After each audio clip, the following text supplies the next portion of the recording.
یہ جنگ جو ہوئی ہے کربلا میں، مارکہ کربلا جو ہوا ہے، یہ یزید اور امام حسین کے درمیان نہیں تھا، بلکہ حسینیت اور یزیدیت کے درمیان تھا۔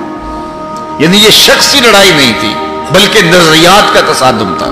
اگر شخصی لڑائی ہوتی تو یزید جیت گیا تھا، بطور شخص حضرت امام حسین شہید کر دیے گئے اور یزید جو ہے وہ تخت و تاج پہ متمکن رہا۔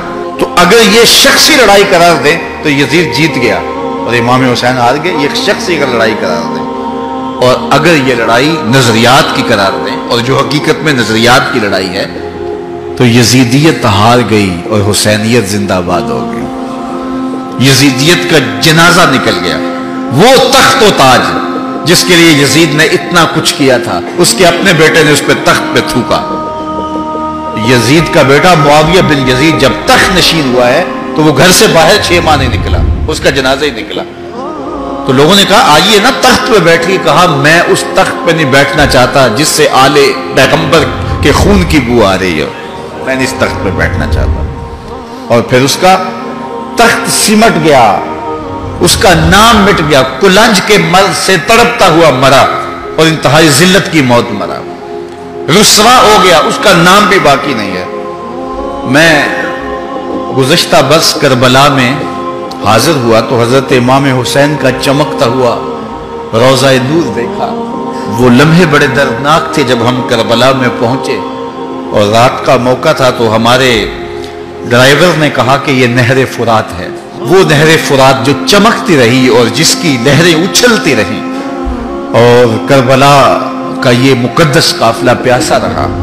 تو عجیب قلب کے اندر کیفیات کا ایک جہان تھا۔ یہ تو امام حسین کا روضہ ہے نا، لیکن یزید کا نشان نہیں ملا۔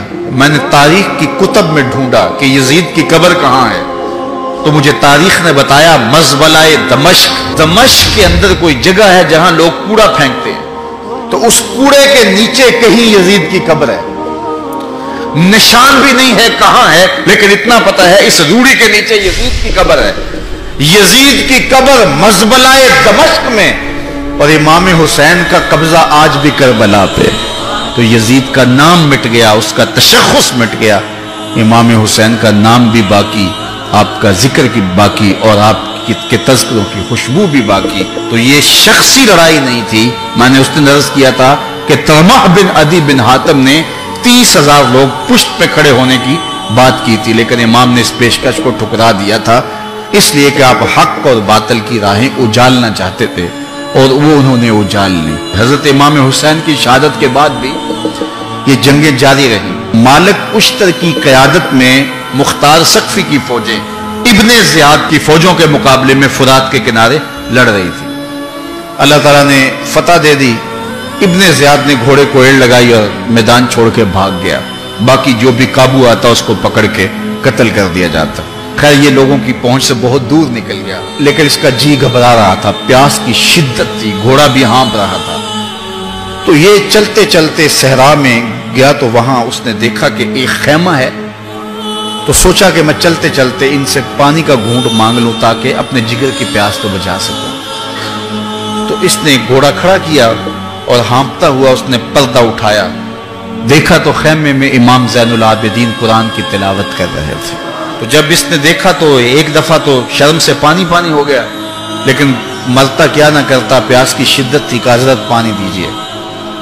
امام زین العابدین نے دیکھا اور پھر گھڑے سے کٹورا بھرا اور اس کے ہاتھ میں تھمایا، سمجھا کہ حضرت نے مجھے پہچانا نہیں، پانی پی لیا، شدت کی پیاس تھی، پھر مانگا، آپ نے پھر دیا، تیسری مرتبہ پھر مانگا، آپ نے پھر دیا۔ 3 کٹورے پانی کے پینے کے بعد امام زین العابدین سے کہنے لگا حضرت شاید آپ نے مجھے پہچانا نہیں۔ امام زین العابدین ابھی تک ضبط کیے بیٹھے تھے، آنکھوں سے موٹے موٹے آنسو نکلے۔ کہا بدبخت تجھے نہیں جانتا جس نے میرا خاندان اجاڑ دیا، 6 ماہ کے بچے بھی نہ چھوڑے، جس نے مخدرات کو اونٹوں پہ بٹھایا، کیا تجھے نہیں جانتا جس نے خاندان نبوت اجاڑ دیا؟ تو کہا حضرت اگر جانتے ہیں تو میرے ساتھ یہ سلوک کیا کیا؟ کہا ایک دن ہم مہمان بن کے تمہارے گھر آئے تھے، جو تم نے کیا وہ تمہارے خاندان کی ریت تھی، آج مہمان بن کے ہمارے دروازے پہ تم کھڑے ہو، جو ہم کر رہے ہیں ہمارے خاندان کی ریت۔